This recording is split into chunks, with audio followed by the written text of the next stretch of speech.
Velkommen til Beredskabsguiden. I denne video tager vi et kig på de 3 døgn, hvor du og dine nærmeste skal kunne klare sig selv.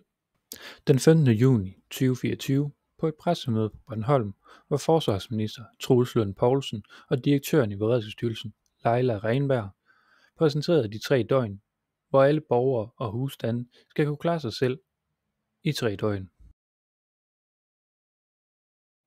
Men hvorfor bliver vi alle rådet til at skulle klare os i 3 døgn? For hvad kan der ske? Det tager vi et kig på nu. Når vi skal kigge på, hvad der kan ske, så er der mange faktorer, der kan udløse en krise. Ekstreme vejrhændelser står til at blive hyppigere og voldsommere, hvilket kan påvirke hele eller dele af landet. Truslen fra menneskeskabte hændelser, såsom cyberangreb og sabotage, er alvorlige som følge af den forværrende situation i Europa. Egentlig kan der også opstå ulykker, tekniske problemer eller andre hændelser med bredere indvirkning på samfundet. Som privatperson kan de mest direkte konsekvenser af en krise være forsyningssvigt. Forestil dig, at der ikke er strøm i kontakten, eller vand i hanen. Køleskab og komfur virker ikke. Du kan måske ikke købe ind, ringe eller gå på nettet i en periode. Ved at følge nogle simple råd, kan du klare dig på egen hånd, hvis der opstår en krisesituation.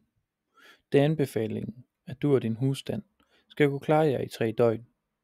Det giver myndighederne tid til at arbejde på at normalisere situationen, og der hvor behovet er størst. Nu tager vi et kig på, hvad for nogle ting man skal anskaffe sig, for at kunne klare sig i 3 døgn. Vi starter med drikkevand. Drikkevand er en god ting at have, til både dig selv og til de andre på husstanden. Hvis du har husdyr, så husk også at have vand til dem. Husk også at medregne vand til madlavning og eventuelt til hygiejne. Udover drikkevand er det en god idé at have mad til 3 døgn i husstanden. Sørg for, at det er noget, der kan holde sig længere tid uden for køleskab eller fryser. Sørg for, at det er noget mad, der ikke kræver tilberedning i ovnen eller på komfur. Og husk også at have mad nok i 3 døgn til dine kæledyr. Udover mad og drikke, så hvis der er en person i husstanden, der får medicin, så sørg for at have medicin til 3 døgn. Hav også en førstehjælpskasse klar, med plaster, forbindinger og andet, der er godt at have i en førstehjælpstaske. Derudover er hygiejneartikler en god ting. Sørg for at have toiletpapir til 3 døgn. Hav håndsprit eller vådservietter. Bind og tamponer til 3 døgn. Hvis varmen forsvinder, og det er koldt udenfor, kan du bruge husstandens tæpper, dyner, varmt tøj med mere. Er det koldt i en længere periode, kan I husstanden opholde jer i et rum. Hvis du bruger stearinlys eller andre varmekilder, så stil dem på et fast underlag, langt fra brandbare materialer, såsom gardiner og tæpper. En god ting også at skaffe sig, kunne være en batteridreven radio, så du kan høre meddelelser fra myndighederne. En anden ting kunne være en powerbank eller en batteripakke. Derudover kan du også tænke på eventuelt noget lys. Her kan du eventuelt købe stearinlys og tændstikker, eller en lommelygte, en pandelampe eller en campinglampe, der er drevet på batterier. Her er også et mindre beløb af småsedler og mønter liggende. Derudover kunne det være en idé at kigge på at have lidt bøger liggende, så underholdning er der. Brætspil kunne også være en god mulighed. En checkliste vil også være en god idé at have, så du og andre i husstanden ved, hvad I har og hvad I mangler, til hvis en krisesituation opstår. Hvis I ikke lige kan komme på at lave en checkliste selv, så har Beredskabsstyrelsen lavet en checkliste, der er god at have. Og husk på, at det ikke behøves at være i hast, at man skal ud og anskaffe sig de her ting.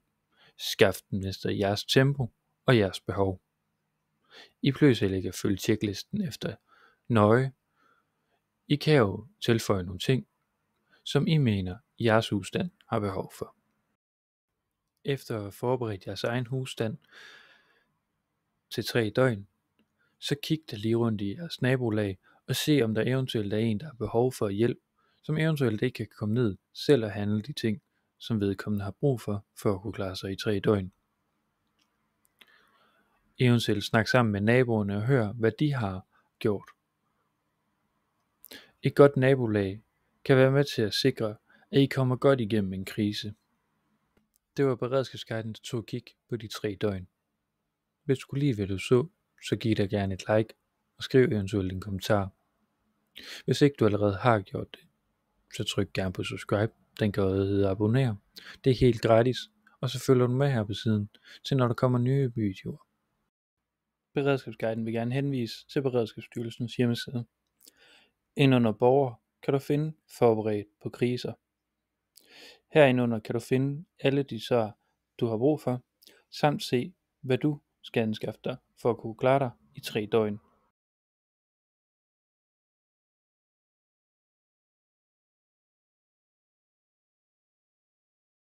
Beredskabsguiden vil også gerne henvise til Beredskabsforbundets hjemmeside. Indunder at blive klogere, kan du finde meget mere information omkring, hvordan du forbereder dig til en krise, hvordan du forbereder dig til at kunne klare oversvømmelser eller storm eller strømsvigt. Du kan også blive klogere på, hvordan du sikrer dit hjem mod brand. Hjemmesiden viser også, hvordan du kan forberede dig på mange andre ting.